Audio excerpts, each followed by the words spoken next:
नमस्कार दोस्तों, मैं डॉक्टर राजकुमार नागर अपने YouTube चैनल में आपका स्वागत करता हूं।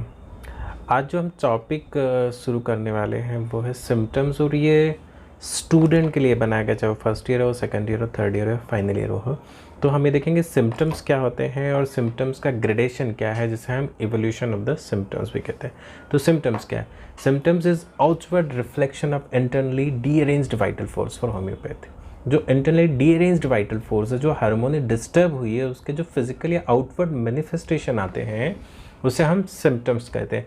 चाहे वो बुखार हो, चाहे वो पेट दर्द हो, चाहे वो पेशाब में जलन हो, चाहे वो सिर दर्द हो। तो इस तरह के जो भी सिम्टम्स होंगे, अब इन सिम्टम्स का होम्योपैथी में किस तरीके से उपयोग किया जाता है, जैसे कि सिर दर्द या बुखार एलोपैथ के लिए कैसे अलग होता है, आयुर्वेद के लिए कैसे अलग होता है और होम्योपैथ के लिए कैसे अलग होता है, इसको जानने के लिए हमें ग्रेडेशन या इवोल्यूशन ऑफ द सिम्टम्स को समझना पड़ेगा। और ये ऑर्गन इनका टॉपिक है, तो इसे प्लीज़ आप अच्छे से समझिए। तो जो ग्रेडेशन है या इवोल्यूशन ऑफ द सिम्टम्स है, the principle of grading the different kind of symptoms. Symptoms को ग्रेड देना कि फर्स्ट ग्रेड सिम्टम्स है, सेकंड ग्रेड सिम्टम्स या थर्ड ग्रेड सिम्टम्स है, तो इसी ग्रेडेशन को हम बोलते हैं इवोल्यूशन ऑफ द सिम्टम्स। तो मैं पढ़ के बताता, the principle of grading different kind of symptoms according to the value in order to form the individual picture of the patient. जैसे कि होम्योपैथी में इंडिविजुअलिटी बहुत इंपॉर्टेंट है, इंडिविजुअल कैरेक्टर इंपॉर्टेंट है, उसी तरीके से इंडिविजुअलिटी या इंडिविजुअल पिक्चर बनाने के लिए सिम्टम्स को उस ग्रेडिंग में उस तरीके से उन्हें अरेंज किया जाता है उनकी वैल्यू के हिसाब से कि फर्स्ट ग्रेड है, सेकंड ग्रेड है, थर्ड ग्रेड है, और इसी सिस्टम को हम बोलते हैं evolution of the symptoms. Individual picture of the patient reflect the totality of the case which is to be measured with the drug symptoms to find out the homeopathic simillimum या remedy। तो जो grading, जो evolution किया जाता है, grading की जाती है, उसके लिए चार मेथड हम बहुत फ्रिक्वेंटली यूज़ करते हैं। एक हैनीमन की मेथड होती है, एक कैंटियन मेथड है, ग्राथ बोरिक मेथड है, बोनिंगसन की मेथड फॉर द ग्रेडेशन या एवोल्यूशन ऑफ द सिम्टम्स। तो सबसे पहले हम हैनीमन मेथड देखते हैं। तो जो हैनीमन ने सिम्टम्स को ग्रेडिंग दी है, वो सबसे पहले उन्होंने दिया general symptoms and the uncommon symptoms. तो जनरल सिम्टम्स क्या होते हैं? जो केंट ने कॉमन सिम्टम्स कहा, तो यहाँ पे हैनीमन ने जनरल सिम्टम्स का, जनरल सिम्टम्स को केंट ने कॉमन सिम्टम्स कहा।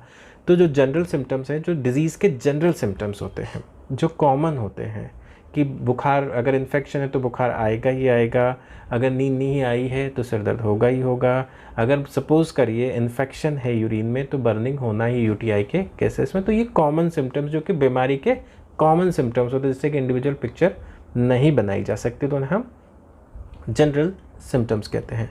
अगर हम बात करें according to the Hahnemann, general symptoms are those which are common to many disease, common होते हैं बीमारी के लिए, and to many remedies and can be explain by the knowledge of physiology and pathology. जो भी फिजियोलॉजिकल या pathological changes होंगे उसे हम एक्सप्लेन कर सकते हैं कि अगर इन्फेक्शन है तो बुखार आएगा ही आएगा, अगर पेशाब में जलन हो रही है इसका मतलब यही हुआ कि यूटीआई है या यूरिनरी ट्रैक्ट इन्फेक्शन होती है, कॉमन सिम्टम्स है यूटीआई के लिए। और अगर गले में दर्द है तो फेरेंजाइटिस, लेरेंजाइटिस, तो कॉमन सिम्टम्स एक इन्फेक्शन है, तो यदि फिजियोलॉजी और पैथोलॉजी से हम इसको बता सकते हैं, तो इसे बोलते हैं हम कॉमन सिम्टम्स या general symptoms according to the Hahnemann and common symptoms according to the Kent. अगर हम अनकॉमन या पिक्यूलियर सिम्टम्स की बात करें तो जैसा कि बता चुके हैं, जैसे कि अगर हम जनरल सिम्टम्स की बात करते हैं, headache, fever, diarrhoea, loss of appetite and weakness, and uncommon symptoms जो कि पिक्यूलियर होते हैं, any symptoms which is unexplainable, absurd or paradoxical. These symptoms found in a few patients and the providing of the few medicine. Coryza are relieved by the cold bath, burning relieved by the heat. ये इसके कुछ modalities हैं। Evolution, the uncommon symptoms which reflect the individuality of the patient of great value in the selection of the homeopathic. तो uncommon, common तो ठीक है, बीमारी के सभी पेशेंट को वही सिम्टम्स आएंगे, बट जो अनकॉमन होते हैं, चाहे अनकॉमन हम मेंटल प्लेन पे देख सकते हैं, फिजिकल पे देख सकते हैं कि पेशेंट चिली है या हॉट है, थ्रस्ट है, थ्रस्टलेस है, डिज़ायर है, स्वीट की डिज़ायर है, सॉल्ट की डिज़ायर है, ये जो सब कैरेक्टर है ये अनकॉमन सिम्टम्स है। जैसे कि अगर हम बात करें आर्सेनिक की, तो आर्सेनिक के हेडेक में लिखा होगा headache relieved when patient put head in the fridge. इस तरीके से बताया है कि वो ठंडी रैपिंग से उसको रिलीफ मिलता है। तो इस तरह के बहुत सारे सिम्टम्स हमें मटीरियल मेडिका में मिल जाएंगे जो कि अनकॉमन है, पिक्यूलियर हैं, जो कि हमें सिलेक्शन ऑफ द मेडिसिन में हेल्प करते हैं। अगर हम कैंटियन मेथड की बात करें, केंट ने कहा जनरल, कॉमन एंड पर्टिकुलर, ठीक है। जो कॉमन है वही हैनीमैन के जनरल सिम्टम्स है, बट यहाँ पे कैंट ने जनरल अलग ही दिए हैं। तो जनरल जो कहा है कैंट ने, वो कहा है all the sensation and symptoms that patient predicts of himself in relating of which he use the first person pronoun are general symptom. जो पेशेंट अपने खुद के लिए यूज़ करता है कि मैं ये करता हूँ, मैं ऐसे खाता हूँ, मैं मुझे वो अच्छा लगता है, मैं शब्द यूज़ करता आई, तो I am thirsty, I am hungry, I am disappointed, I am despair, I am anxious. तो ये जो सब सिम्टम्स हैं ये मेंटल जनरल हैं और फिजिकल जनरल। तो जनरल को अगेन डिवाइड किया कैंट ने, mental general and physical general.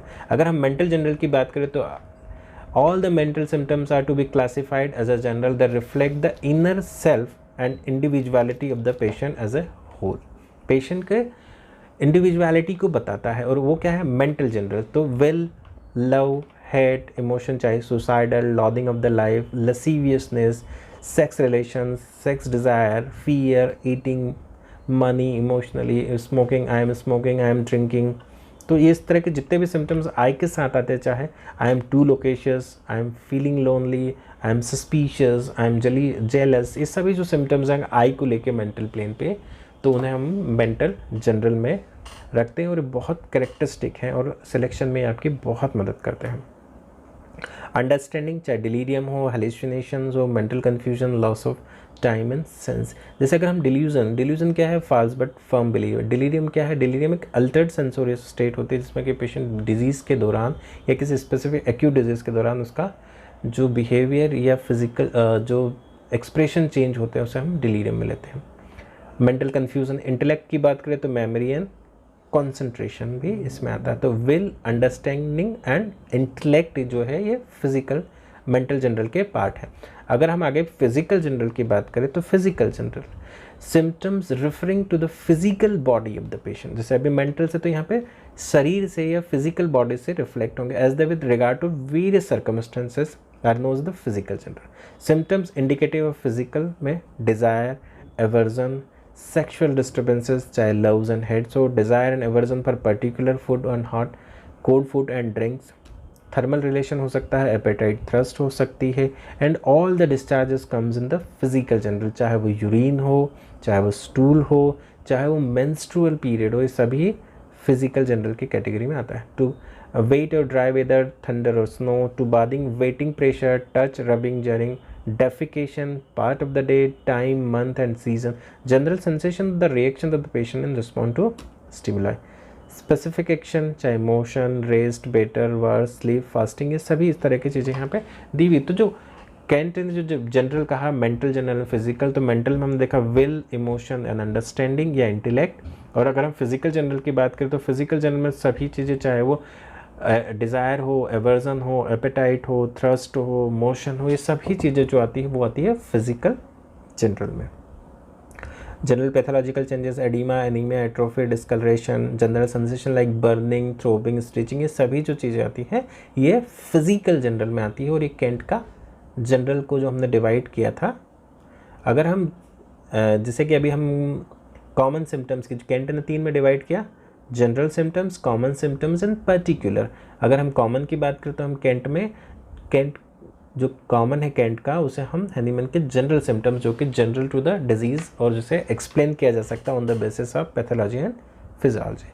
अगर हम पर्टिकुलर सिम्टम्स की बात करें तो स्पेसिफिक पार्ट को लेके या उसमें स्पेसिफिक कैरेक्टर होते हैं और इन्हें 3 में डिवाइड किया था, high grade particulars, second grade particulars and third grade particulars. तो अगर हम हाई ग्रेड की बात करें तो those that are rare and unusual जो सिम्टम्स होते हैं वो high grade particulars, inflammations without pain. अब देखिए इन्फ्लेमेशन है तो पेन होना ही चाहिए, अगर पेन ना है इन्फ्लेमेशन के साथ तो ये हाई ग्रेड पर्टिकुलर्स होंगे।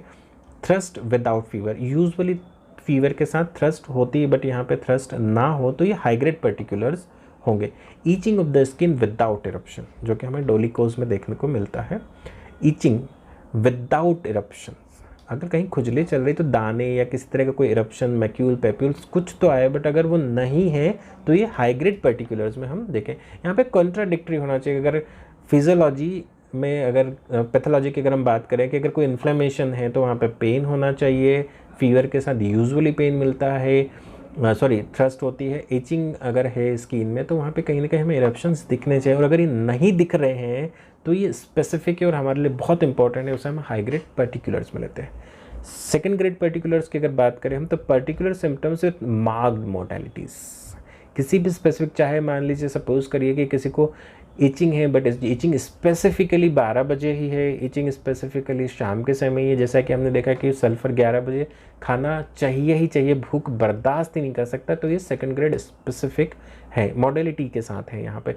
जैसे कि अगर हम बात करें तो 11 AM और 11 PM एपिस के साथ फीवर है ही है, 7 AM पे है, 4 to 5 अस्थमा में नेट्रम सेल्फ एग्रावेशन है, तो स्पेसिफिक मॉडलिटी तो सेकंड ग्रेड पर्टिकुलर्स में हम लेंगे।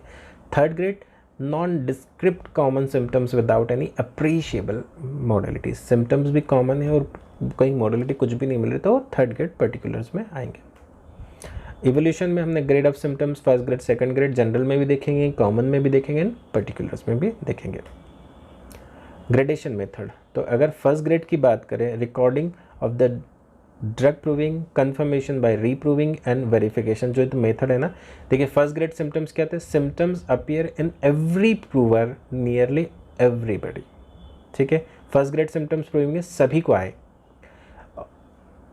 ठीक है, और कंफर्म बाय रीप्रूविंग, फर्स्ट सभी सिम्टम्स आ गए, सभी पेशेंट को आए, रीप्रूविंग में फिर वो कंफर्म है, वेरिफिकेशन अपॉन द सिक, और बीमार पेशेंट में भी वो हमें देखने को मिले, तो वो फर्स्ट ग्रेड सिम्टम्स होंगे।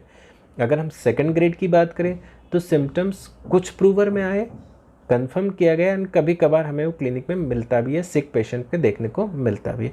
अगर हम थर्ड ग्रेड की बात करें तो symptoms appear now and then in the proving, कभी कभार प्रूविंग में भी दिखने हैं, उसे कंफर्म नहीं किया जा सकता, but stand out pretty strong और verified by having cured sick folks, कभी कभार सिक पेशेंट में देखने को भी हमें मिल जाते हैं। तो first grade second grade third grade, जैसा कि हमने देखा फर्स्ट ग्रेड सभी पेशेंट में उस दवाई के सिम्टम्स आएंगे, जैसे सपोज करिए कि सल्फ़र की स्वीट की डिज़ायर सभी में देखने को हमें मिलेगी, रीप्रूविंग में भी मिलेगी, प्रूविंग के समय भी मिलेगी, जब हम रीप्रूव करते हैं कंफर्म करते हैं तो भी मिलेगी, और सिक पेशेंट में भी डिज़ायर मिलती है, हॉट पेशेंट भी मिलता है, थर्मल रिलेशन भी, जैसे कि आर्सेनिक की रेस्टलेसनेस मिलती है, थ्रस्ट मिलती है, तो ये सब चीज़ें, जैसे कि लेकेसिस की लोकेशियसनेस मिलती है, जेलसी मिलती है, ड्रीम हम वेरीफाई करते हैं कभी कभार, तो ये फर्स्ट ग्रेड सिम्टम्स होगा। अगर हम सेकंड ग्रेड की बात करें तो कभी कभार देखने को मिलता है और उसे कंफर्म किया जाता है प्रूविंग में, और क्लिनिक में भी कभी कभार हमें देखने को मिल जाता है। तो ये तीन grade, first grade second grade third grade divide किया है।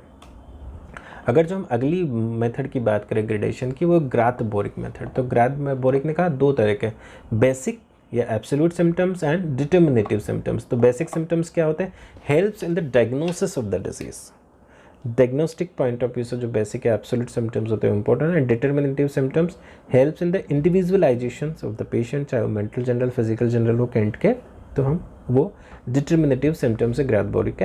Helps in the selections of the homeopathic remedy. और जो अगली मेथड है बहुत इंपॉर्टेंट है, ये स्टूडेंट तो ध्यान दे ही दे, पर जो कॉम्पिटिटिव एग्जाम की तैयारी कर रहे हैं वो ज़रूर ध्यान दें। जो बोनिंग-हसन मेथड ऑफ एवोल्यूशन है उसमें क्विज, क्विड, यूबी, क्यूबिस, ऑक्सिलस, कर, क्यूमेडो एंड क्यूनेडो। तो क्विज देखिए, क्विज इसको याद रखने का तरीका है, क्विज मतलब पर्सनालिटी ऑफ द इंडिविजुअल, चाहे age, sex, age, bodily constitution and temperament हो। क्विड डी से रिफर्स टू द डिजीज़, जो लास्ट क्विड है वो डी refer for the disease, its nature and peculiarity. तो क्विज फॉर पर्सनालिटी, क्विड for the disease, its nature and peculiarity. यूबी जो है the seat of the disease, जब डिजीज़ के बारे में, नेचर एंड पिक्यूलरिटी के बारे में आपने पता कर लिया, तो अब डिजीज़ है कहाँ, किस लोकेशन पे, वो क्यूबिस ऑक्सिलिस। ऑक्सिलिस से हम इसको करेंगे एसोसिएटेड सिम्टम्स। कर, why the disease, cause of the disease, why, कर मतलब cause of the disease, and क्यूमोडो मतलब द मॉडिफाइंग फैक्टर या मॉडलिटीज़, एंड क्यूनेडो the time of appearance of aggravation and belief as also the natural evolution. The modifying factor क्या है, उसको बढ़ाने वाले फैक्टर क्या है, एंड द कब आई, क्या एग्रेवेशन टाइमिंग है, सब हम लेते हैं क्यूनेडो में। तो क्विज फॉर पर्सनैलिटी, क्विड फॉर द डिजीज़, यूबी for the seat of the disease, क्यूबिस ऑक्सिलस एसोसिएटेड सिम्टम्स, कर the cause of the disease, Cumedo the modifying factors, and Cunedo the time of appearance and aggravation, and the belief is also the evolution. तो दोस्तों ये था evolution of the symptoms. हमने देखा, Hahnemann method को भी हमने समझा, उन्होंने किस तरीके से जनरल कॉमन कहा, अनकॉमन कहा, ये हम सब देखेंगे। हमने देखा, हम केंट की मेथड में देखा, जनरल कहा, कॉमन कहा एंड पिक्यूलियर कहा, ग्राथबोरिक बेसिक एंड डिटर्मिनेटिव कहा, एंड बोनिंग हसन का क्विस, क्वेड, यूबी, क्यूबिस ऑक्सिलस, कर, क्यूमेडो एंड क्यूनिडो। तो दोस्तों ये आपको कैसा लगा प्लीज़ मुझे कमेंट बॉक्स में बताइए, and keep watching my channel and please like share and subscribe my channel. Thank you very much.